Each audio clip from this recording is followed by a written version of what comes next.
I'm so glad you guys decided to come back again for today's 1 foot challenge, and I really hope that you decide to come back again and stick with it all the way to the end.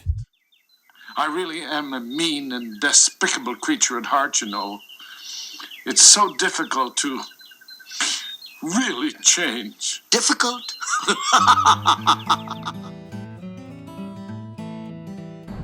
Now I know these exercises can be hard, I know that. But one of our philosophies here on this channel is that inch by inch, everything's a cinch.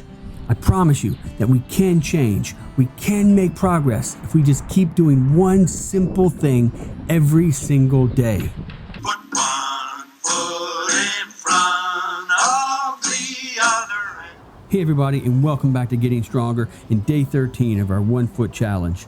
Today's exercise, switches. And I'm super excited because today's the first time I'm trying to do a voiceover. It's way too windy outside to get any decent audio anyway. And truthfully, I really just got this brand new Yeti X and I've been looking for a reason to try it out. And now while I'm still warming up in the background, I'm gonna give a couple of shout outs.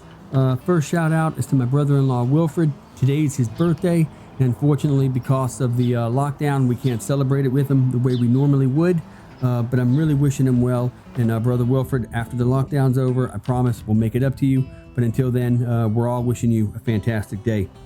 Second shout out is to my nephew JP back in Atlanta. Sent me a text telling me he's going to try to do his first marathon today. Whoop, whoop. And it's a tough job. It's really hard.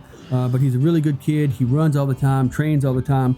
So as long as he hydrates and gets in the carbs, I know he's going to make it. So with that being said, let's get back to the exercise of the day, which is switches.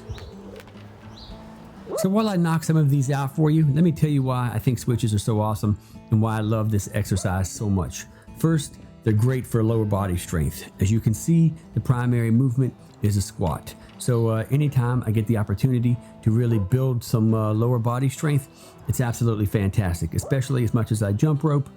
Jumping rope really requires a lot of explosive power out of your legs, and this is a fantastic exercise to help develop that. But the real reason why I love this is because it really just seems to help with lower back pain. At 44, I tend to have a lot of lower back pain when I wake up, and I kind of feel like an old rusty bolt that hasn't been turned for a while.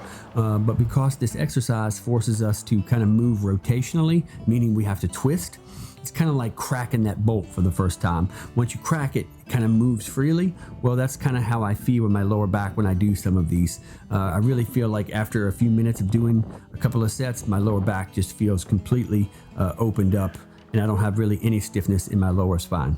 So today the goal is 100, 50 to the right, 50 to the left as always. And don't forget, you have all day to knock them out. So do a few, take a break, do some more, take another break. By the end of the day, by the time you get to bed, you want to be able to know that you did all 100.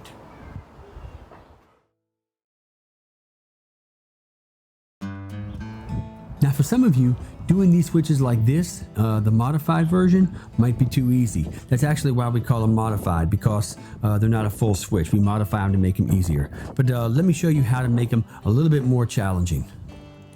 Now, as you can see with this particular variation, the squat portion seems the same, but with this, you got to actually fire up out of the squat position and cross your feet.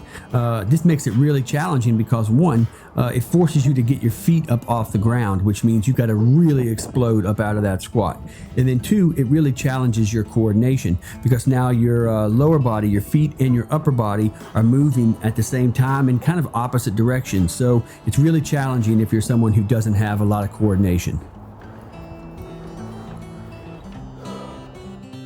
Okay, so by now I'm fairly confident that you guys know how to do these. So go out there, enjoy the rest of your day, take your time and be safe, but make sure before you go to bed that you knock these out and defeat this challenge. And if you are enjoying these daily challenges and you're following along and you feel that these videos, this channel is helping you become more active and you want to support the channel, there's several ways you can do that. First, make sure you give us a big thumbs up for each and every video that you watch and that you enjoy. Second, make sure you hit the subscribe button. It's a red button over to the side and a little notification bell beside it. That way you never miss an episode. And then third, leave comments down in the comment section below. I love waking up and reading your comments, letting me know that you did the challenge and that you enjoyed it, and leave me some feedback. Let me know what you'd like to see in the future. So until next time, always remember Psalms 139 verse 14 tells us that each and every one of us were fearfully and wonderfully made, and we came from the hand of our Creator above. Our God loves us, and He wants us to have great lives, happy lives, fulfilling lives. But no matter how much He wants that for us, we have to do our part. That means choosing every day to eat well and exercise. So for the rest of this day, make sure whatever you eat, whatever you drink, and whatever you do, just keep getting stronger. And I'll see you guys back again tomorrow for our next 1 foot challenge.